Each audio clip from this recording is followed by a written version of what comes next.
저희가 드디어 이 로마서 말씀의 여정을 마치고 오늘부터 고린도전서를 시작하게 됩니다. 여러분, 고린도전서 아마 많이 읽어보신 말씀일 거란 생각이 들고 그렇기 때문에 한편으로는 준비하는데 부담이 되는 마음도 있지만, 특별히 저와 여러분에게 주시는 하나님의 말씀이 지금 이때 우리에게 주어질 말씀이 분명히 있으실 줄 믿습니다. 이 고린도 교회는 고린도는 지명이죠. 지역의 이름인데, 사실 사도행전 18장에 우리가 함께 나눌 때 언급이 됐던 지역입니다. 이 고린도에 갔을 때도 바울은 변함없이 제일 먼저 어디에 갔죠? 회당에 가서 또 말씀을 가리키고 전하다가 또 여러 가지 어려움을 겪었죠. 사실은 이 고린도에서 바울이 겪었던 어려움 가운데는 이 사도행전 18장에 뭐라고 기록되어 있냐면은 실제로 바울이 두려워했다고. 그래서 하나님이 뭐라고 바울에게 말씀하시냐면 두려워하지도 말고 잠잠하지도 말라. 그래서 하나님의 말씀에 힘입어서 이례적으로 1년 반을 이 고린도 지역에 머물면서 바울이 계속 복음도 전하고 말씀도 가리키고 그러면서 세워졌던 교회가 고린도 교회였습니다. 그렇다면 이 고린도라는 지역은 어떤 지역이었는가? 여러분은 성경에 고린도전서, 고린도후서 나오니까 그 이름이 친숙하게 들려지시겠지만, 이 고린도란 이름은 결코 좋은 이름이 아닙니다. 이 당시에 만약 제가 누구한테 다가가서 당신 고린도 사람 아니야? 이러면은 최고의 모욕이에요. 욕입니다, 욕. 그만큼 이 고린도 지역에 사는 사람들이 타락해 있었고, 성품 자체도 그저 누구를 만나면은 그렇게 부드럽게 다가가고 이런 사람들이 아니었던 거예요. 그러니까 그냥 누군가가 이 당시에 만약 나에게 고린도 사람 아니야? 이러면은 굉장히 기분 나빠야 되는 거예요. 제가 이거를 오늘날 예를 들려고 했는데 불필요한 지역 감정을 자극할 것 같아서 제가 예를 못 들겠어요. 못 들겠는데 아마 여러분도 어디 사람 아니야? 이렇게 말하면은 기분 나쁘게 들리는 경우가 있을 수도 있을 거예요. 그러면 이 당시에 이 고린도라는 지역의 사람들이 왜 이런 사람들이었는가? 사실은 이 지역이 굉장히 경제적으로는 풍요로운 지역이었습니다. 왜냐하면은 무역의 요충지였어요. 항만도 있고. 그러니까 물이 흐르고 배가 다니고 이러니까 많은 교역이 있었고, 그러다 보니까는 많은 이 돈이 오가고 또 다양한 문화, 거기서 꽃 피우는 문학, 또 지식, 그러니까 다양한 사람들이 모여서 풍요로운 삶을 살고 있던 곳이 이 고린도 지역이었고, 또 이 도시 한가운데 아주 유명한 아프로디테 신전이 있었는데, 아프로디테가 또 비너스잖아요. 그 신전에는 우리 그 당시에 용어는 신의 딸들이라고 그렇게 불렀는데, 여성 사제들만 수천 명이 있었다는 거예요. 그럼 이 남자들도 있었고, 그럼 이 사제들이 뭘 했느냐? 사실은 지금으로 오늘날 시대로 따지면 자기의 몸을 파는 그런 일들을 또 이 수천 명이 했다는 거예요. 그러면 아무리 교회는 아니라지만 신전에서 왜 몸을 파는 행위를 했을까? 이 당시에 사람들의 신앙은 어떻게 해서든 신과 교류를 해야 되고 뭔가 체험을 하고 연결점이 있어야 되는데, 그거를 이 신전을 섬기는 사람들과 이 몸을 통해서 그 연결고리를 삼고 그것을 경험을 했다는 거예요. 그것이 굉장히 보편화되어 있었습니다. 그러니까 요즘에야 그런 일을 하면은 보통 사람들이 몰래 할 거 아니에요. 근데 이 당시에는 그런 게 없었어요. 그리고 그 문화가 그대로 교회에도 스며들고 있었습니다. 그러니까 이 당시에는 이 성경에도 이제 고린도전서에 나오겠습니다만 굉장한 성적인 타락과 문란함이 있었습니다. 그러니까 이런 얘기가 나오잖아요. 아버지의 아내와 아버지의 아내가 누구예요? 설마 어머니는 아니겠죠. 아마 이제 계모를 얘기하는 것 같은데, 그러니까 이 당시에는 이렇게 교회에 앉아서, 보통 여러분 이게 가족끼리 앉아서 예배 많이 드리시잖아요. 부부도 앉아서 드리시고, 이렇게 예배 드리면서도 이 당시에는 내가 남자고 능력이 있고 내가 이렇게 힘이 넘치는데 아내가 있어도 애인 한두 명 정도는 당연히 있는 거지. 이런 태도였던 거예요. 숨기지도 않고. 그러니까 모든 것이 내 중심이에요. 내가 좋으면 되는 거예요. 그러니까 이제 길 가다가도 이렇게 마주치면은, 남자다우니까 어때요? 또 눈 마주치면 어떻게 됩니까? 제가 구체적인 지역은 말할 수 없는데, 한국에 어떤 지역에 친구를 방문하러 갔다가, 약간 시골이었습니다. 제가 버스를 탔어요. 버스 타면 이제 한국에서는 이렇게 버스 타고 가잖아요. 근데 제 옆에 있던 남자 난 둘이 아는 줄 알아서 서로 눈이 마주친 거예요. 그래, 둘이 마주치고 있다, 둘이 이렇게 쳐다보다 갑자기 둘 다 서로 이래요. 그래, 둘이 내렸어요. 그래서 나는 둘이 아는 사이고 이제 내릴 때가 돼서 내린 줄 알았더니 내려서 둘이 싸우더라고요. 뭔가 이렇게 그 친구한테 물어봤더니 이제 버스에서 서로 눈이 마주쳤는데 둘 다 안 피한 거예요. 그러니까 둘이 남자니까 이 자존심 싸움에서 눈싸움 하다가 둘 다 내려라. 그래서 거기서 이제 누가 더 센지를 이거 가늠을 한 거죠. 예.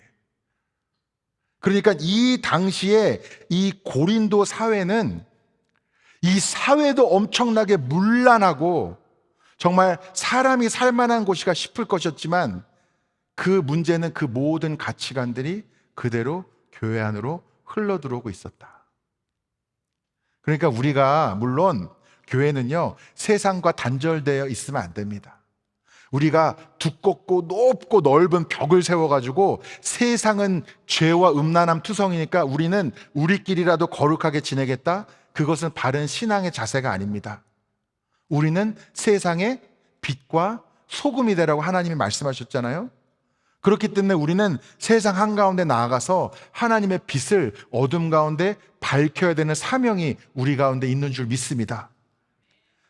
그렇지만 그렇다고 해서 세상의 모든 것들이 그대로 이 교회 안에 흘러 들어와서 이곳이 세상인지 바깥이 교회인지 구분이 안 되는 것도 절대로 우리가 용납할 수 없는 것이죠. 우리는 분명히 세상과는 달라야 하는 것입니다. 그런데 이 당시에 고린도 교회는 그러지를 못했다는 거예요. 그런데 이상한 게 있습니다. 저희가 1절부터 9절까지 읽었습니다만, 이제 10절부터는 이 교회에 무슨 문제가 있었는지가 벌써 이제 나오기 시작해요. 바로. 그런데 9절까지만 읽으면, 여러분이 만약 지금 제가 이 고린도가 어떤 곳이었고 이 고린도 교회가 어떤 문제들이 있었는지를 제가 간략하게 만약 설명을 안 드렸다면, 이 9절까지만 읽고는 교회에 문제가 있었다고 판단할 만한 내용이 하나도 없어요. 제가 1절부터 읽어보겠습니다. 하나님의 뜻을 따라 그리스도 예수의 사도로 부르심을 받은 바울과 형제 소스데네는, 지금 저자를 밝히고 있죠. 고린도에 있는 하나님의 교회 곧 그리스도 예수 안에서 거룩하여지고 성도라 부르심을 받은 자들과 또 각처에서 우리의 주 곧 그들과 우리의 주 대신 예수 그리스도 이름을 부르는 모든 자들에게. 그러니까 이 편지의 대상이 누구예요? 이 고린도에 있는 사람들 뿐만 아니라 우리의 주 예수 그리스도의 이름을 부르는 모든 자들이 이 편지의 대상이라는 거예요. 그러니까 왜 고린도 교회에 바울이 보낸 편지를 우리가 읽고 있습니다가 이게 아니고, 이것은 저와 여러분에게도 보내는 편지, 우리가 모두가 그 대상에 포함이 된다는 겁니다. 하나님 우리 아버지와 주 예수 그리스도로부터 은혜와 평강이 있기를 원하노라. 축복의 말이죠. 그리스도 예수 안에서 너에게 주신 하나님의 은혜로 말미암아 내가 너희를 위하여 항상 하나님께 감사하노니. 자, 여러분, 여기서부터 제가 좀 이해가 안 됩니다. 제가 성향이 그럴 수도 있는데, 보통 여러분 누구를 생각하면서 감사하는 마음이 들면은 그 사람이 뭘 잘해야지 감사하는 마음이 들 거 아니에요. 여러분, 자녀를 키워보셔도 한참 지금 자녀 때문에 속이 아닌데 그때 감사 기도가 나오시겠냐고요. 보통 그래도 감사의 이유가 있어야 감사의 내용이 나올 텐데, 지금 우리가 얼핏 생각해도 이 고린도 교회가 절대 지금 모범적인 교회의 모습은 아닌데, 문제투성인데 왜 감사의 이야기가 나오냐는 거죠. 이는 너희가 그 안에서 모든 일, 곧 모든 언변과 모든 지식에 풍족하고, 또 칭찬을 합니다. 그리스도의 증거가 너희 중에 견고하게 되어, 그리스도의 증거가 나타난다고 얘기를 해요. 너희가 모든 은사에 부족함이 없이 우리 주 예수 그리스도의 나타나심을 기다림이라. 이것도 칭찬 아니에요? 이것도 잘하고 있다는 내용 아닙니까? 주께서 너희를 우리 주 예수 그리스도의 날에 책망할 것이 없는 자로 끝까지 견고하게 하시리라. 책망할 것이 없는 자로 끝까지 견고하게 하시리라. 지금 분명히 문제투성인데 책망할 게 없다는 얘기까지 나와요. 그런데 자세히 이 말씀을 보면 이 말씀은 과거형입니까? 현재형입니까? 미래형입니까? 견고하게 하시리라. 지금 앞으로 그렇게 될 것이라고 지금 믿음으로 이야기를 하고 있는 거잖아요. 그러면서 너희를 불러 그의 아들 예수 그리스도 우리 주와 더불어 교제하게 하시는 하나님은 미쁘시도다. 이렇게 9절에 마무리가 됩니다. 자, 여기 지금 책망하는 내용 있습니까? 비판하는 내용 있습니까? 문제 제기하는 내용 있습니까? 없어요. 그렇다고 바울이 지금 고린도를 안 가봤습니까? 아니면 고린도의 상황을 모른다고 생각할 만한 이유가 있습니까? 그것도 아니에요. 아니면은 바울이 이 사람들이 지금 어려워가지고 앞으로 불편한 얘기를 할 건데, 불편한 얘기 하기 전에 조금 분위기 어색하니까 그냥 형식적으로라도 조금 그냥 귀에 듣기 좋은 말을 하는 것인가? 그런 느낌도 전혀 아닙니다. 그러면 왜 이 1절부터 9절까지의 내용은 전혀 문제 제기는커녕 오히려 감사한다 그러고 흠잡을 게 없을 것이라 그러고 오히려 칭찬의 말들이 가득한 것으로 우리가 보게 되는 것일까요? 그것은 이 9절 마지막에 하나님은 미쁘시도다.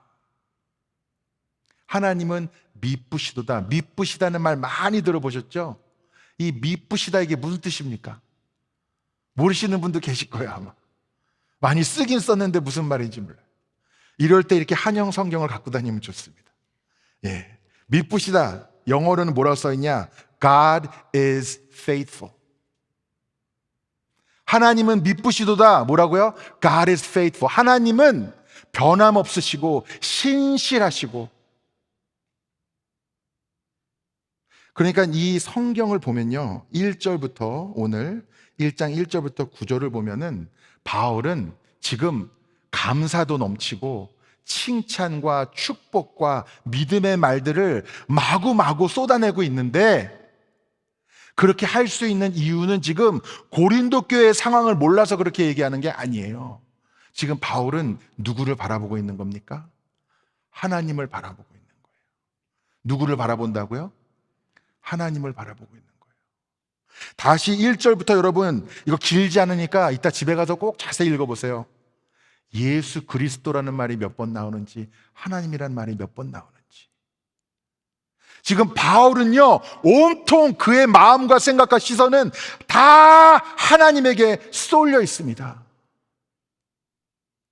그러니까 이 고린도 교회가 얼마나 지금 교회가 교회 같지 않은 형편없는 모습인가, 이것을 그는 한탄하는 게 아니라 그 가운데서도 하나님이 역사하실 때 어떻게 놀랍도록 회복될 것인가를 바울은 지금 믿음으로 선포하고 있는 것입니다. 여러분, 교회가 문 닫아보는 경험 혹시 해보셨나요? 교회가 문 닫는 것은 너무나 마음 아픈 일입니다. 제가 전에 이제 위스콘신에서 사역을 하다 보니까 그쪽은 조금 시골이잖아요. 그래서 오래된 교회, 작은 교회들이 참 많습니다. 참 많아요. 한 번은 그런 교회를 방문할 일이 있었는데 문 닫은 교회는 아니었는데 거의 문 닫기 직전인 그런 교회였어요. 성도님들 몇 분 안 계시고. 그래서 보통 이렇게 교회가 어려운 거를 보면 뭘 알 수 있냐면, 비가 새는데 수리가 안 된다든지, 제일 명확하게 교회가 문제가 있다게 드러나는 건요, 제가 경험상 화장실에 갔는데 화장실이 말도 못하게 망가져 있다든지 더러우면은 이 교회가 지금 뭔가 잘 안 되는 거예요. 굉장히 어렵다는 뜻입니다. 설사 조금 큰 교회일지라도. 그러니까 제가 어떤 교회를 갔는데 뭐 화장실은 물론이고 이렇게 이 장의자들이 있는데 막 먼지가 가득하고 그냥 이 예배당이 크지도 않은데 그냥 어디 하나 멀쩡한 게 없는 거예요. 그러니까 우리 또 교회에 들어가면은 뭐 해야 됩니까? 앉아서 기도해야 되잖아요. 평생 해오던 거니까 반사적으로 앉아서 기도를 합니다. 근데 기도하기 전에 제가 저도 모르게 뭐라고 얘기했냐, 이 교회는 이제 다 죽었네, 얼마도 못 가겠네, 이런 말을 하면서 앉았어요. 그리고 기도하는데 하나님의 책망이 느껴졌습니다. 그때는 제가 미국 교회 사역을 해서 그런지 하나님이 영어로 책망을 하셨어요. 그때 제 마음에 하나님 주신 음성은 뭐냐면 How dare you? How dare you? 갑자기 그런 음성이 들리는 거예요. 순간 제가 정신이 번쩍 들었습니다. 물론 모든 교회가 영원히 존재할 수는 없겠죠. 새로운 교회가 세워지기도 하면은 때로는 문 닫는 교회들도 있기 마련이겠죠. 근데 교회는 하나님이 세우십니다. 그리고 교회는 하나님의 몸입니다. 제가 뭔데 감히 하나님의 몸이 죽을지 살지를 판단합니까? 제가 뭔데 하나님이 이끄시는 교회를 제 눈에 보이는 것으로 살아있니 죽어있니 판단합니까?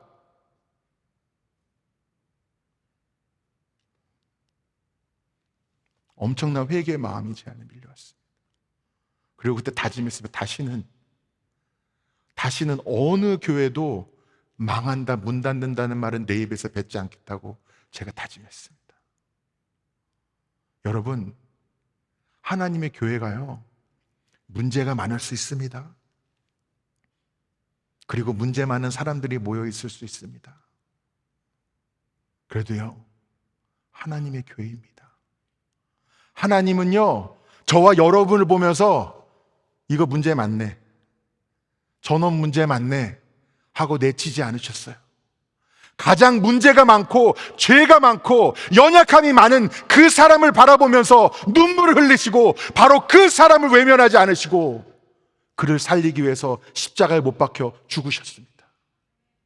그 은혜를 입어서 우리는 생명을 누린다는 자들이 모여가지고 눈에 보이는 것을 판단하며 저 사람을 혹은 저 교회를 저거 소망 없네, 저거 문 닫겠네, 저거 망하겠네, 은혜를 입은 자들이 어떻게 그렇게 말할 수 있냐는 겁니다. 바울이 왜 이런 믿음의 말을 할 수 있었는지 아세요? 자신이 그런 존재였어요. 하나님을 믿는 사람들을 잡아들이고 죽이는데 앞장섰던 사람이었어요. 이런 나도 하나님이 은혜를 부어주시니까 이렇게 하나님께 쓰임 받는데, 이 고린도 교회가 지금 모습이 아무리 형편없을지라도 내가 이 교회의 연약한 모습들, 죄투성이고 음란함 가득한 모습들을 바라보는 것이 아니라 내가 예수 그리스도를 바라보면서 고백할 때는 칭찬의 말과 격려의 말과 감사의 말과 소망의 말이 계속적으로 바울의 마음과 생각 속에서 넘쳐났던 것입니다. 그런데 우리는 어떻습니까? 우리는 너무나 쉽게 사람도 판단하지만 교회도 판단합니다. 우리 교회 다니다가 조금 문제 있으면 또 딴 교회 가잖아요. 여러분, 나는 저 사람 때문에 딴 교회 가겠다고 그러잖아요. 딴 교회 가면 더한 사람 만나게 돼요. 제가 이거 저주의 말이 아니고요. 왜냐하면 사람은 다 죄인이거든요. 완벽한 교회 없어요. 여러분도 좋은 교회 다니고 싶으시죠? 목사들도 그래요. 목사들도 좋은 교회 다니고 싶지 누가 문제 많은 교회 찾아다니고 싶겠습니까? 일부러? 그렇다고 여러분, 제가 하나님 좋은 교회 보내주세요, 힘든 일 하나도 없고 편한 교회 보내주세요, 제가 그렇게 기도할 것 같습니까? 그렇게 안 합니다. 하나님이 어디로 보내시든 그곳이 제가 있을 자리인 줄 믿습니다. 그래서 저는 날마다 아내랑 여기가 제일 좋은 교회라고 세상에서. 저는 그렇게 그냥 고백하고 믿음으로 선포합니다. 우리 아틀란타 한인교회 하나님이 세우셨고, 하나님이 놀랍도록 회복시키시고 부흥시키시고 하나님의 역사가 나타날 교회가 바로 여기인 줄 믿습니다. 여러분이 지금 여기 우리와 함께 예배하고 계시다면 여러분이 예배할 자리가 바로 여기인 줄 믿습니다. 지금 여전히 우리에게는 해결해야 될 문제들이 있고 연약함들이 있다면 우리는 그 문제에 집중하는 것이 아니라 이곳에 살아 역사하시는 하나님을 바라보면서 바알과 같이 믿음의 말들을 선포해야 할 줄 믿습니다. 우리는 이 고린도전서 말씀을 보면서 교회에 있을 법한, 지금도 있을 수많은 문제들을 계속적으로 묵상하겠지만, 그러나 그 출발점에서 바울은 다른 어떤 문제를 바라보는 것이 아니라 그래도 우리는 처음부터 끝까지 날마다 한결같이 오직 예수 그리스도만을 바라보면서 나아가겠다고 선포하는 것이죠. 세상 모든 것은 다 변하고 때로는 변해야 하지만 절대 변하지 않는 한 가지가 무엇입니까? 하나님. God is faithful. 하나님은 미쁘시도다. 여러분 그렇게 믿으십니까? 아멘. 여러분 2절 말씀에 이런 표현이 나오죠. 성도. 여러분은 성도입니다. 그렇죠? 성도라는 말이 무슨 뜻이에요? 이러니까 영어 성경이 있으면 좋습니다. 옆에 Holy people. 여러분은 거룩한 사람입니다. 아멘. 여러분 거룩한 삶을 살고 계십니까? 거룩한 마음을 품고 계세요? 여러분 당당하게 나는 거룩한 사람입니다 이렇게 말씀할 수 있으십니까? 아멘 한번 크게 해보세요. 아멘. 나는 거룩한 사람입니까? 이러면 설교를 마칠 수가 없는데, 자 일단 한번 저를 믿고 다 같이 한번 시원하게 한 분도 빠짐없이 크게 아멘을 해주시기를 바랍니다. 여러분은 거룩한 사람들입니까? 아멘. 여러분, 저와 여러분은 거룩한 사람입니다.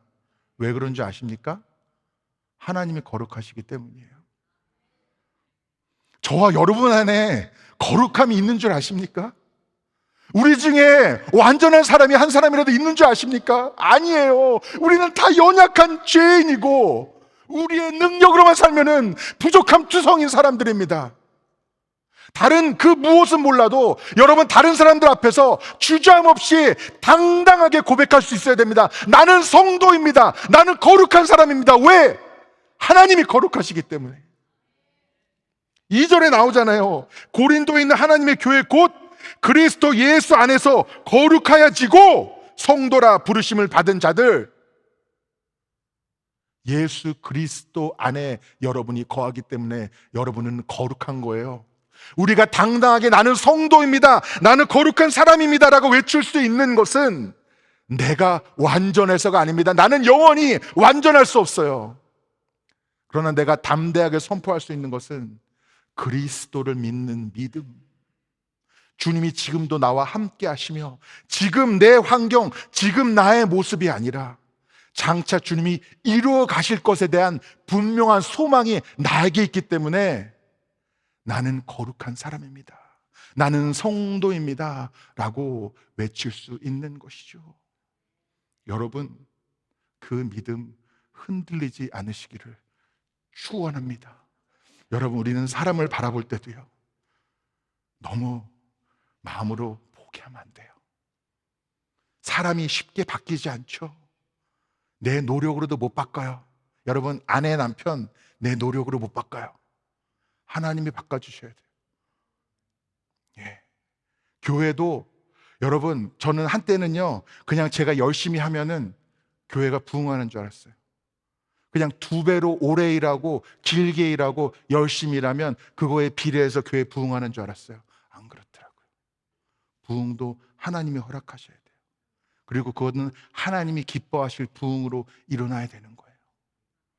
그러기 위해서는 결국은 우리는 다 누구를 바라보는 믿음이 있어야 됩니까?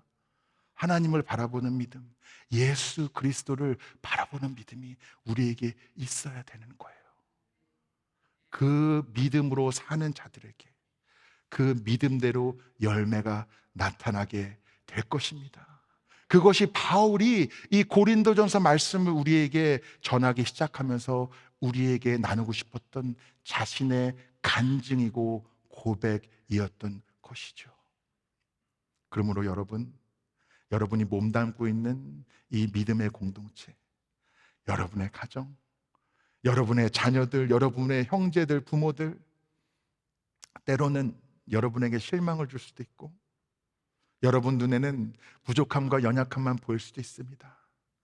그러나 그 영혼을 품으시는 그리스도의 거룩함을 바라보십시오. 이 믿음의 공동체도 갈 길이 멀다, 그런 생각이 들 때도 있을지 모르겠습니다. 그러나 여러분, 바로 이 교회가 하나님이 세운 교회라고 믿으신다면 그 연약함만 바라보지 마시고 이 교회를 통해 놀라운 일들을 행하실 주님을 바라보십시오. 나 자신에 대해서 확신이 없으십니까?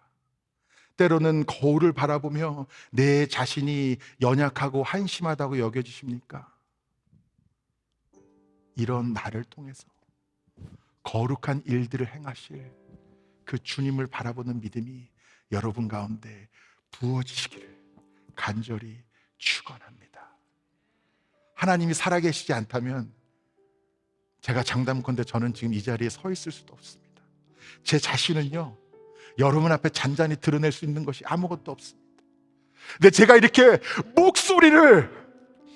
제가 큰 소리로 외치면서 제가 여러분에게 간절하게 부르짖을 수 있는 이유는 오직 하나입니다. 예수 그리스도, 그 이름의 능력을 제가 붙잡기 때문에 내가 아무리 부족하고 연약하여도 오늘도 하나님은 살아계시기 때문에 하나님은 역사하실 것이고 성령으로 임하셔서 귀한 성도님들에게 감동을 주실 것이고 회개가 일어날 것이고 치유의 역사가 일어날 것이고 놀라운 소망이 부어질 것에 대해서 하나님이 저에게 계속 마음을 주시기 때문입니다. 여러분은 어떤 마음으로 오늘 교회 오셨습니까? 낙심하셨습니까? 지치셨습니까? 주님을 바라보십시오. 그리고 오늘 바울과 같은 그 소망, 예수 그리스도를 바라볼 때 그때서만 온전히 드릴 수 있는 그 믿음의 고백이 오늘 여러분 입술 가운데 넘쳐흐르게 되기를 간절히 소망합니다.